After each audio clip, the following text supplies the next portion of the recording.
Hi ವೀಕ್ಷಕರೇ, ಎಲ್ಲರಿಗೂ ನಮಸ್ಕಾರ. ನೋಡಿ, ಗೃಹಲಕ್ಷ್ಮಿ ಯೋಜನೆಯ ಪ್ರತಿಯೊಂದು ಫಲಾನುಭವಿಗಳ ಬ್ಯಾಂಕ್ ಖಾತೆಗೆ ಸರ್ಕಾರ 4,000 ಹಣನ ಜಮಾ ಮಾಡ್ತಾ ಇದೆ. ನಾಳೆ ಬುಧವಾರ ಅಂದರೆ ಡಿಸೆಂಬರ್ 25ರಂದು ಕರ್ನಾಟಕದ 29 ಜಿಲ್ಲೆಗಳ ಫಲಾನುಭವಿಗಳ ಬ್ಯಾಂಕ್ ಖಾತೆಗೆ ಸರ್ಕಾರ 2 ಕಂತಿನ ಹಣ ಅಂದರೆ 4,000 ಹಣನ ಜಮಾ ಮಾಡ್ತಾ ಇದ್ದು, ಈ 29 ಜಿಲ್ಲೆಗಳು ಯಾವುದು ಮತ್ತು ಗೃಹಲಕ್ಷ್ಮಿ ಯೋಜನೆಯಲ್ಲಿ ಸರ್ಕಾರದಿಂದ 5 ಹೊಸ ನಿಯಮಗಳು ಕೂಡ ಜಾರಿಗೆ ಬಂದಿದೆ. ಈ 5 ಹೊಸ ನಿಯಮದ ಆಧಾರದ ಮೇಲೆ ಫಲಾನುಭವಿಗಳ ಬ್ಯಾಂಕ್ ಖಾತೆಗೆ 4,000 ಹಣ ಜಮಾ ಆಗಲಿದೆ. ಹಾಗಾದರೆ ಬನ್ನಿ ಸ್ನೇಹಿತರೆ, ಆ 5 ನಿಯಮಗಳು ಏನು ಮತ್ತು ಯಾವ ಜಿಲ್ಲೆಗಳಿಗೆ ಹಣ ಜಮಾ ಆಗಲಿದೆ ಅಂತ ತಿಳ್ಕೊಳ್ಳೋಣ. ನೋಡಿ ಸ್ನೇಹಿತರೆ, ಅದಕ್ಕಿಂತ ಮೊದಲು ನೀವೇನಾದ್ರೂ ಇನ್ನೂ ಕೂಡ ನನ್ನ ಚಾನಲ್ನ ಸಬ್ಸ್ಕ್ರೈಬ್ ಆಗಿಲ್ಲ ಅಂದರೆ ದಯವಿಟ್ಟು ಪ್ರತಿಯೊಬ್ಬರೂ ಚಾನಲ್ನ ಸಬ್ಸ್ಕ್ರೈಬ್ ಮಾಡ್ಕೊಳ್ಳಿ, ಹಾಗೆ ವಿಡಿಯೋಗೆ ಒಂದು ಲೈಕ್ನ ಕೊಡಿ. ಹೌದು ಸ್ನೇಹಿತರೆ, ನಾಳೆ ಬುಧವಾರ ಡಿಸೆಂಬರ್ 25ರಂದು ಕರ್ನಾಟಕದ 29 ಜಿಲ್ಲೆಗಳ ಫಲಾನುಭವಿಗಳ ಬ್ಯಾಂಕ್ ಖಾತೆಗೆ 2 ಕಂತಿನ 4,000 ಹಣ ಜಮಾ ಆಗ್ತಾ ಇದೆ. ಅಂದರೆ 16ನೇ ಕಂತಿನ ಹಣ ಮತ್ತು 15ನೇ ಕಂತಿನ ಹಣ ಫಲಾನುಭವಿಗಳ ಬ್ಯಾಂಕ್ ಖಾತೆಗೆ ಜಮಾ ಆಗ್ತಾ ಇದೆ. ಹಾಗಾದರೆ ಯಾವ ಜಿಲ್ಲೆಗಳಿಗೆ ಹಣ ಜಮಾ ಆಗ್ತಾ ಇದೆ ಅಂತ ನೀವು ಕೇಳ್ಬೋದು. ನೋಡಿ ವೀಕ್ಷಕರೇ, ಮೊದಲಿಗೆ ಬಾಗಲಕೋಟೆ, ಬೆಳಗಾವಿ, ವಿಜಯಪುರ, ಧಾರವಾಡ, ಗದಗ, ಹಾವೇರಿ, ಉತ್ತರ ಕನ್ನಡ, ಬೆಂಗಳೂರು ನಗರ, ಬೆಂಗಳೂರು ಗ್ರಾಮಾಂತರ, ರಾಮನಗರ, ಚಿಕ್ಕಬಳ್ಳಾಪುರ, ಚಿತ್ರದುರ್ಗ, ದಾವಣಗೆರೆ, ಕೋಲಾರ, ಶಿವಮೊಗ್ಗ, ತುಮಕೂರು, ಬಳ್ಳಾರಿ, ಬೀದರ್, ಕಲಬುರಗಿ, ಕೊಪ್ಪಳ, ರಾಯಚೂರು, ಯಾದಗಿರಿ, ವಿಜಯನಗರ, ಚಾಮರಾಜನಗರ, ಚಿಕ್ಕಮಗಳೂರು, ದಕ್ಷಿಣ ಕನ್ನಡ, ಹಾಸನ, ಕೊಡಗು, ಮಂಡ್ಯ, ಮೈಸೂರು ಮತ್ತು ಉಡುಪಿ ಈ 29 ಜಿಲ್ಲೆಗಳ ಪ್ರತಿಯೊಂದು ಫಲಾನುಭವಿಗಳ ಬ್ಯಾಂಕ್ ಖಾತೆಗೆ ಸರ್ಕಾರ ನಾಳೆ ಬುಧವಾರ ಅಂದರೆ ಡಿಸೆಂಬರ್ 25ರಂದು ಗೃಹಲಕ್ಷ್ಮಿ ಯೋಜನೆಯ 15ನೇ ಕಂತಿನ ಹಣ ಮತ್ತು 16ನೇ ಕಂತಿನ ಹಣ ಅಂದರೆ ಒಟ್ಟು 4,000 ಹಣನ ಜಮಾ ಮಾಡ್ತಾ ಇದೆ. ಒಂದು ವೇಳೆ ನಿಮ್ಮ ಬ್ಯಾಂಕ್ ಖಾತೆಗೆ 15ನೇ ಕಂತಿನ ಹಣ ಜಮಾ ಆಗಿದ್ರೆ ಸರ್ಕಾರದಿಂದ 16ನೇ ಕಂತಿನ ಹಣ ನಿಮ್ಮ ಬ್ಯಾಂಕ್ ಖಾತೆಗೆ ಬರುತ್ತೆ. ನಿಮ್ಮ ಬ್ಯಾಂಕ್ ಖಾತೆಗೆ ಏನಾದ್ರೂ 15ನೇ ಕಂತಿನ ಹಣ ಪೆಂಡಿಂಗ್ ಇದ್ದರೆ 15ನೇ ಕಂತಿನ ಹಣದ ಜೊತೆ 16ನೇ ಕಂತಿನ ಹಣ ಕೂಡ ಜಮಾ ಆಗುತ್ತೆ. ಮತ್ತೆ ಸ್ನೇಹಿತರೆ, ಸರ್ಕಾರದಿಂದ 16ನೇ ಕಂತಿನ ಹಣ ಬಿಡುಗಡೆಯಾಗಿದ್ದು ಫಲಾನುಭವಿಗಳ ಬ್ಯಾಂಕ್ ಖಾತೆಗೆ ಈ 16ನೇ ಕಂತಿನ ಹಣ ಜಮಾ ಆಗಿರುವಂತಹ ಒಂದು ಮೆಸೇಜ್ನ ಕೂಡ ನಾನು ಸ್ಕ್ರೀನಲ್ಲಿ ಹಾಕ್ತಾ ಇದ್ದೀನಿ. ನೀವು ಕೇಳ್ಬೋದು, ಖಂಡಿತವಾಗಿಯೂ ಫಲಾನುಭವಿಗಳ ಬ್ಯಾಂಕ್ ಖಾತೆಗೆ 16ನೇ ಕಂತಿನ ಹಣ ಬಂದಿದೆಯಾ ಅಂತ.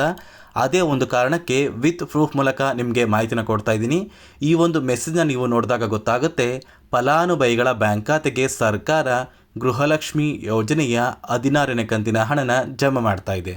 ಇನ್ನೇನು ಕೆಲವೇ ದಿನಗಳಲ್ಲಿ ಡಿಸೆಂಬರ್ ತಿಂಗಳು ಮುಗಿತಾ ಬಂತು. ಅದೇ ಒಂದು ಕಾರಣಕ್ಕೆ ಸರ್ಕಾರ ಒಟ್ಟು 16 ಕಂತಿನ ಹಣ ಫಲಾನುಭವಿಗಳ ಬ್ಯಾಂಕ್ ಖಾತೆಗೆ ತಲುಪುವಂತಹ ಪ್ರಯತ್ನದಲ್ಲಿ ಸರ್ಕಾರ ಆದಷ್ಟು ಬೇಗ ಹಣ ಜಮಾ ಮಾಡ್ತಾ ಇದೆ. ನಿಮ್ಮ ಬ್ಯಾಂಕ್ ಖಾತೆಗೆ ಆದಷ್ಟು ಬೇಗ ಹಣ ಬಂದು ಜಮಾ ಆಗುತ್ತೆ. ಅದೇ ರೀತಿ ಸುಮಾರು 1,30,000 ಫಲಾನುಭವಿಗಳ ಬ್ಯಾಂಕ್ ಖಾತೆಗೆ ಈ ಬಾರಿ 16ನೇ ಕಂತಿನ ಹಣನ ಸರ್ಕಾರ ಕ್ಯಾನ್ಸಲ್ ಮಾಡಿದೆ. ಈ ಒಂದು ಫಲಾನುಭವಿಗಳಿಗೆ ಯಾವುದೇ ರೀತಿಯ ಗೃಹಲಕ್ಷ್ಮಿ ಯೋಜನೆಯ 2,000 ಹಣ ಇನ್ನು ಮುಂದೆ ಜಮಾ ಆಗೋದಿಲ್ಲ ಅಂತ ಸಚಿವೆ ಲಕ್ಷ್ಮೀ ಹೆಬ್ಬಾಳ್ಕರ್ ಅವರು ಮಾಹಿತಿನ ಕೊಟ್ಟಿದ್ದು, ಯಾವ ಕಾರಣಕ್ಕೆ ಈ ಫಲಾನುಭವಿಗಳಿಗೆ ಹಣ ಜಮಾ ಆಗ್ತಾ ಇಲ್ಲ ಅಂದರೆ ಸರ್ಕಾರ ಕೆಲವೇ ದಿನಗಳ ಹಿಂದೆ ಗೃಹಲಕ್ಷ್ಮಿ ಯೋಜನೆಯಲ್ಲಿ 5 ಹೊಸ ನಿಯಮಗಳನ್ನ ಜಾರಿಗೆ ತಂದರು. ಆ 5 ನಿಯಮದ ಆಧಾರದ ಮೇಲೆ ಫಲಾನುಭವಿಗಳ ಬ್ಯಾಂಕ್ ಖಾತೆಗೆ ಈ 2,000 ಹಣ ಜಮಾ ಆಗ್ತಾ ಇದೆ. ಹಾಗಾದರೆ ಬನ್ನಿ ಸ್ನೇಹಿತರೆ, ಆ 5 ನಿಯಮಗಳು ಏನು, ಆ ಒಂದು ನಿಯಮಗಳನ್ನ ಕಡ್ಡಾಯವಾಗಿ ನೀವು ಪಾಲಿಸಬೇಕಾ ಅಂದರೆ ಹೌದು ಸ್ನೇಹಿತರೆ, ಈ 5 ನಿಯಮಗಳನ್ನ ನೀವು ಕಡ್ಡಾಯವಾಗಿ ಪಾಲಿಸಿದರೆ ಮಾತ್ರ ನಿಮ್ಮ ಬ್ಯಾಂಕ್ ಖಾತೆಗೆ 2,000 ಹಣ ಬರೋದು. ಹಾಗಾದರೆ ಬನ್ನಿ ಸ್ನೇಹಿತರೆ, ಆ 5 ನಿಯಮಗಳು ಏನು ಅಂತ ತಿಳ್ಕೊಳ್ಳೋಣ. ನೋಡಿ ಸ್ನೇಹಿತರೆ, ಮೊದಲನೆಯ ಒಂದು ನಿಯಮ ಬಂದು ಗೃಹಲಕ್ಷ್ಮಿ ಯೋಜನೆಯ ಪ್ರತಿಯೊಂದು ಫಲಾನುಭವಿಗಳು ಯಾರೆಲ್ಲ ಇದ್ದೀರಾ, ನಿಮ್ಮ ಮನೆಯ ಪ್ರತಿಯೊಂದು ಸದಸ್ಯರ ಆಧಾರ್ ಕಾರ್ಡ್ನ ನಿಮ್ಮ ಬಳಿ ಇರುವಂತಹ ಒಂದು ರೇಷನ್ ಕಾರ್ಡಿಗೆ ಕಡ್ಡಾಯವಾಗಿ ಲಿಂಕ್ ಮಾಡಿಸ್ಬೇಕು. ಈ ಒಂದು ನಿಮ್ಮ ಆಧಾರ್ ಕಾರ್ಡ್ನ ಲಿಂಕ್ ಮಾಡಿಸೋದಕ್ಕೆ KYC ಅಂತ ಕರೀತಾರೆ. ಸಾಕಷ್ಟು ಫಲಾನುಭವಿಗಳ ಒಂದು ರೇಷನ್ ಕಾರ್ಡಿಗೆ KYC ಪೆಂಡಿಂಗ್ ಇದೆ. ಅದೇ ಒಂದು ಕಾರಣಕ್ಕೆ ಸರ್ಕಾರ ಈ ಬಾರಿ ಈ 5 ಹೊಸ ನಿಯಮಗಳನ್ನ ಜಾರಿಗೆ ತಂದಿದೆ.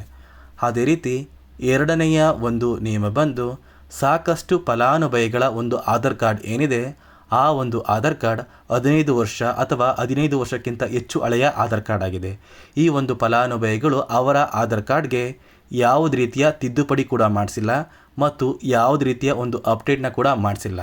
ಅದೇ ಒಂದು ಕಾರಣಕ್ಕೆ ನಿಮ್ಮ ಆಧಾರ್ ಕಾರ್ಡ್ನ ನೀವು ತಿದ್ದುಪಡಿ ಮಾಡಿಸಿಲ್ಲ ಅಂದರೆ ನಿಮ್ಮ ಬ್ಯಾಂಕ್ ಖಾತೆಗೆ 2,000 ಹಣ ಜಮಾ ಆಗ್ತಾ ಇಲ್ಲ. ಮತ್ತೆ ಸ್ನೇಹಿತರೆ, ಸರ್ಕಾರ 16ನೇ ಕಂತಿನ ಹಣನ ಜಮಾ ಮಾಡುವ ಮುಂಚೆ ಪ್ರತಿಯೊಂದು ಫಲಾನುಭವಿಗಳ ಒಂದು ದಾಖಲಾತಿಗಳನ್ನ ಮರುಪರಿಶೀಲನೆ ಮಾಡಿದ್ದಾರೆ. ಈ ಒಂದು ಸಂದರ್ಭದಲ್ಲಿ ಫಲಾನುಭವಿಗಳು ಸರ್ಕಾರಕ್ಕೆ ತೆರಿಗೆನ ಕಟ್ತಾ ಇರೋದು ತಿಳಿದು ಬಂದಿದೆ. ಅದೇ ರೀತಿ 4ನೆಯ ಒಂದು ನಿಯಮ ಬಂದು ಸರ್ಕಾರದಿಂದ ಬರುವಂತಹ ಒಂದು ರೇಷನ್ನ ಕಳೆದ 3 ತಿಂಗಳಿಂದ ನೀವು ಪಡ್ಕೊಂಡಿಲ್ಲ ಅಂದರೆ ನಿಮ್ಮ ಬ್ಯಾಂಕ್ ಖಾತೆಗೆ ಗೃಹಲಕ್ಷ್ಮಿ ಯೋಜನೆಯ ಹಣ ಜಮಾ ಆಗೋದಿಲ್ಲ. ಮತ್ತು ಸ್ನೇಹಿತರೆ, 5ನೆಯ ಒಂದು ನಿಯಮ ಬಂದು ನಿಮ್ಮ ಒಂದು ವಾರ್ಷಿಕ ಆದಾಯ 7 ಲಕ್ಷಕ್ಕಿಂತ ಕಡಿಮೆ ಇರಬೇಕು. ಒಂದು ವೇಳೆ ವಾರ್ಷಿಕ ಆದಾಯ 7 ಲಕ್ಷಕ್ಕಿಂತ ಜಾಸ್ತಿ ಇದ್ದರೆ ನಿಮ್ಮ ಬ್ಯಾಂಕ್ ಖಾತೆಗೆ ಗೃಹಲಕ್ಷ್ಮಿ ಯೋಜನೆಯ ಹಣ ಬರೋದಿಲ್ಲ. ಈ 5 ನಿಯಮದ ಆಧಾರದ ಮೇಲೆ ಪ್ರತಿಯೊಂದು ಫಲಾನುಭವಿಗಳಿಗೂ ಹಣ ಜಮಾ ಆಗ್ತಾ ಇದೆ. ನಾಳೆ ಬುಧವಾರ ಪ್ರತಿಯೊಂದು ಫಲಾನುಭವಿಗಳು ಈ 16ನೇ ಕಂತಿನ ಹಣ ಮತ್ತು ಪೆಂಡಿಂಗ್ ಇರುವ 15ನೇ ಕಂತಿನ ಹಣ ಅಂದರೆ ಒಟ್ಟು 2 ಕಂತಿನ 4,000 ಹಣನ ನಿಮ್ಮ ಬ್ಯಾಂಕ್ ಖಾತೆಗೆ ಪಡ್ಕೋತೀರಾ ಅಂತ ಹೇಳ್ತಾ, ದಯವಿಟ್ಟು ಗೃಹಲಕ್ಷ್ಮಿ ಯೋಜನೆಯ ಹಣ ಕೆಲವೇ ದಿನಗಳಲ್ಲಿ ನಿಮ್ಮ ಬ್ಯಾಂಕ್ ಖಾತೆಗೆ ಜಮಾ ಆಗುತ್ತೆ, ಕೆಲವೇ ದಿನಗಳ ಕಾಲ ವೆಯ್ಟ್ ಮಾಡಿ ಅಂತ ಹೇಳ್ತಾ, ಇದಿಷ್ಟು ಗೃಹಲಕ್ಷ್ಮಿ ಯೋಜನೆ ಕುರಿತು ಸರ್ಕಾರದಿಂದ ಬಂದಿರುವಂತಹ ಒಂದು ಮಾಹಿತಿಯಾಗಿದೆ. ನಾನು ಕೊಟ್ಟಿರುವಂತಹ ಮಾಹಿತಿ ನಿಮಗೆ ಇಷ್ಟ ಆಗಿದ್ದರೆ ನನ್ನ ಚಾನಲ್ನ ಸಬ್ಸ್ಕ್ರೈಬ್ ಮಾಡ್ಕೊಳ್ಳಿ, ಹಾಗೆ ವಿಡಿಯೋಗೆ ಒಂದು ಲೈಕ್ನ ಕೊಡಿ.